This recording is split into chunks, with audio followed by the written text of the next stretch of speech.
You meet a girl you really like, and suddenly you are doing way too much. You're planning elaborate dates. You're practically doing backflips to keep her entertained. You are putting in 110% effort. And what happens? She hits you with the, "You're such a great guy," or she just slowly ghosts you. It makes no sense, right? If you put in the work, you should get the reward. But human attraction doesn't run on logic. It runs on psychology. What if I told you that the secret to getting a woman to fall for you is actually doing less? I'm not talking about being a jerk or playing toxic games. I'm talking about mastering the psychology of zero effort attraction. Let's break down the cheat codes. In psychology, there's a dynamic called the over-functioning, under-functioning loop. When you overinvest in an interaction, you force the other person to underinvest. If you are always the one initiating, carrying the conversation, and proving your worth, you leave zero room for her to wonder about you. You are doing all the heavy lifting. Enter the scarcity principle. Human beings are biologically wired to value what is rare and hard to obtain, and to devalue what is abundant and easily available. When you stop double texting and start living your own life, your attention becomes scarce, and suddenly your attention becomes a prize. You aren't ignoring her. You are simply allowing the space for her to step up and invest in you. Now, how do you make sure she is thinking about you when you aren't around? You use a psychological glitch called the Zeigarnik effect, discovered by psychologist Zeigarnik. This principle states that human brains remember uncompleted or interrupted tasks far better than completed ones. It's why cliffhangers in TV shows drive you crazy. Most guys stay on the phone until the conversation completely dies, or stay on the date until things get awkward. They complete the loop.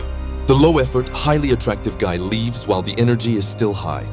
"Hey, I gotta run, but this was fun." By ending the interaction before it peaks, you leave an open loop in her brain. Her subconscious will spend the rest of the day trying to close it. She'll be thinking about you, and she won't even realize why. Remember Pavlov's dogs? Ring a bell, feed the dog. Eventually, just ringing the bell makes the dog drool. That's classical conditioning. You can condition emotions in dating. But most guys get this wrong. They think they need to be a circus clown, constantly providing entertainment and dopamine. The most magnetic, effortless thing you can be is a calm anchor. Women experience a lot of emotional turbulence. If you are the guy who doesn't get easily offended, who doesn't panic, who is just solidly chill, you become neurologically associated with feelings of safety and groundedness. When she is stressed, her brain will naturally crave your presence, because you are the antidote to her anxiety. You didn't do anything extra. You just held your ground. Ultimately, the psychology of not putting in effort is just the psychology of secure attachment. An insecure man tries too hard, because he secretly believes he isn't enough on his own. He thinks he has to buy her attraction with constant effort. A secure man knows his baseline value is already high. He doesn't need to perform. He observes. He matches her energy. If she takes a step forward, he takes a step forward.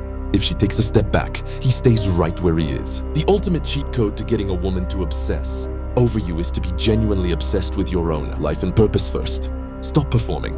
Start pulling back. Let the psychology of scarcity and mystery do the work for you. Which of these psychological triggers are you going to start using today? The Zeigarnik effect or the scarcity principle? Drop a comment below. If you want to master the dark psychology of everyday life, hit subscribe. Stay grounded, and I'll see you in the next one.